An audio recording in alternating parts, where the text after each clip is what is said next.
Welcome back. Let's continue our discussion of what this scalable idea means. You remember that we talked about the kitchen and how, similar to a kitchen, we have to give instructions to our machines to produce a result. And in the previous video, we talked about this function, finding Nemo. Let's measure the performance of this function. Well, JavaScript gives us a nifty little tool that comes built in to the browser, which is where we're running this code. So depending on your language, you might not have this option, but you will have different ways of measuring this.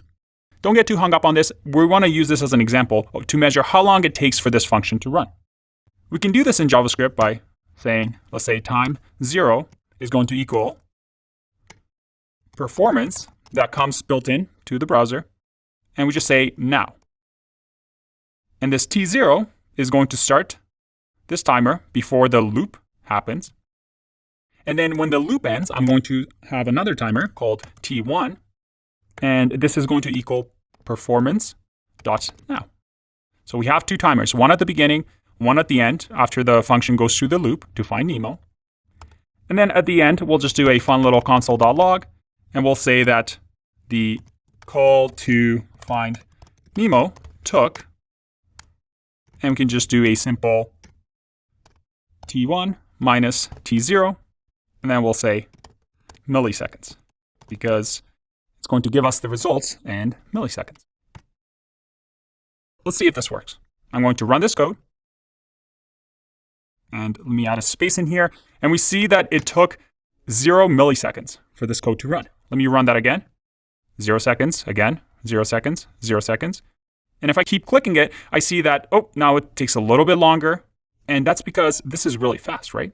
Our computers, machines are extremely fast in this day and age. And because we're only looping through this once, well, it takes almost 0 milliseconds. And the display just rounds this down. But what if we had a bigger array? Let's say that we have an array over here that has const everyone, and it has all the characters, or at least a lot of the characters from the movie Finding Nemo, which if you haven't watched it, amazing movie, highly recommend it.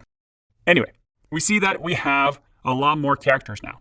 So instead of just having a single array, let's have the array everyone in here. And this array now has a lot more items. It has 1, 2, 3, 4, 5, 6, 7, 8, 9, 10. That's 10 loops in here that we're going to do. If we run this, we see that the time is still the same, pretty much 0 milliseconds, sometimes a little bit more, and the time changes all the time. But we don't see that much of a difference, do we? I mean, we went from 1 loop to now 10 loops, but it's still super, super fast. And again, that's because our computers in this day and age are quite fast. The difference between 1 loop and 10 loops is not that big. But let's do a little fun trick here.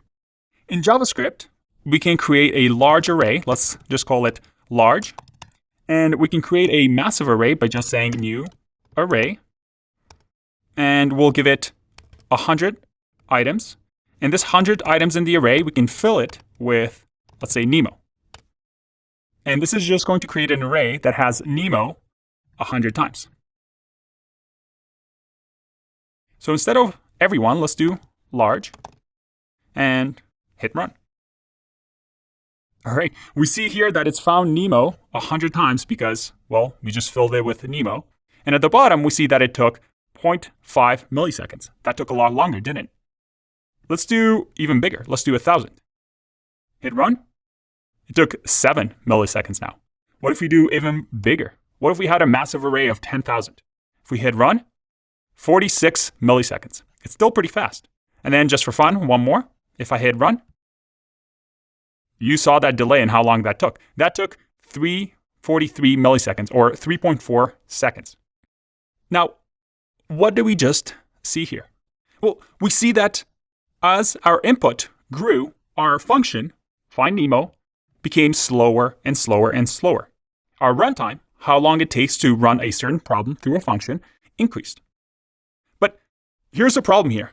If you take this code and run it on your computer, well, your time is going to be different than mine. And I'll leave this code at the end of this video so you can play around with it. You're going to get frustrated because every time you run this code is going to be different than my number. It might be a lot faster or a lot slower. You see, this all depends on how powerful the CPU in the computer is, and what other programs are running on your computer, what programming languages you're using, and many other factors. So there's all these factors that play here in our runtime. Therefore, if I speak to my friend across the world, let's call him Johnny, if I tell him, hey Johnny, my code is so amazing, I've created this find Nemo function and it runs in 3 seconds, 3.2 seconds with 100,000 inputs. How good of a coder am I? And then Johnny says, that's really awesome, but you know what? Mine runs a lot faster. It runs in 1.5 seconds. So I win. What do you think? Do you think Johnny wins? Does Johnny have better code than I do? Well, here's the thing. Not necessarily. This doesn't really mean much. Because it matters what type of computer Johnny has, what other factors, as I mentioned before, the code is running in. So how can we determine who wins? Do I win or does Johnny win? Who has better code? And this is very common in the computing world. We code on our laptops, our computers, but that code doesn't necessarily run on those devices. If we have something like a server, we may have that code run somewhere else on a different computer around the world. So how can we make sure that there's a way for us to measure, in terms of efficiency, what is good code and what is bad code? And what is code that can scale? That as the number of arrays or inputs increases, it doesn't constantly slow down more and more. Big O notation is the language we use for talking about how long an algorithm takes to run. We can compare two different algorithms, or in this case functions, using Big O and say which one is better than the other when it comes to scale, regardless of our computer differences. And we can measure Big O like this. I'm going to warn you that this will look really confusing at first, and this is the first time we're seeing this diagram. And don't worry, by the end of this section, this is going to make sense and you're going to be completely fluent in this. So just trust me in this. Keep following these videos. I know I'm kind of circling around the topic and not being direct as to what it means, but I promise you, by the end of this, this is all going to make sense and you're going to be a Big O ninja. When we talk about Big O and scalability of code, we simply mean when we grow bigger and bigger with our input, how much does the algorithm or function slow down?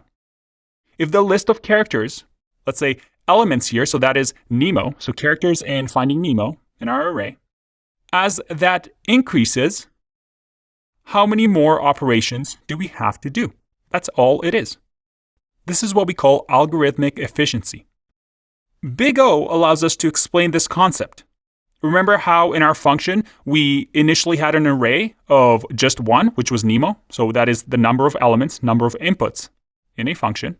It was right here. But then as we increased that array to have more characters, and then we created that massive array of 100,000. So as that increases, you saw that the number of operations or the number of things we do in the loop increased over and over.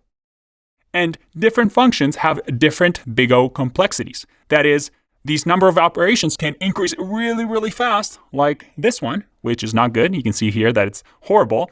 And things that are quite good, actually, and don't increase as much. And we're going to look at examples of different ones and how to actually measure this and what this entire notation means. But to end this video, so we can dive deeper into the topic, just remember this point.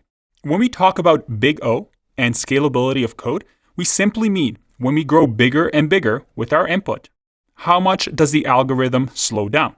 The less it slows down or the slower it slows down, the better it is. So instead of using performance.now and using time to measure the efficiency of our function, we can just calculate how many operations a computer has to perform, because each operation takes time on a computer. So Big O allows us and concerns us with how many steps it takes in a function. All right, let's dig in deeper and deeper into this topic. I'll see you in the next video. Bye-bye.